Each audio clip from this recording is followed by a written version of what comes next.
సంగారెడ్డి జిల్లా చౌటుకూరు మండలం సరాఫ్పల్లి వద్ద పోలీసులు వాహనాన్ని లారీ ఢీకొట్టింది. ఈ ప్రమాదంలో జోగిపేట ఎస్ఐ పాండుగౌడ్కి గాయాలయ్యాయి. సంగారెడ్డిలోని ఓ ప్రైవేట్ ఆసుపత్రికి తరలించారు. జోగిపేట నుంచి సంగారెడ్డి వైపు వెళ్తుండగా ఈ ప్రమాదం జరిగింది.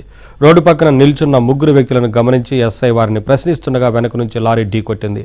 ఈ ప్రమాదంలో పోలీసు వాహనం పూర్తిగా ధ్వంసమైంది.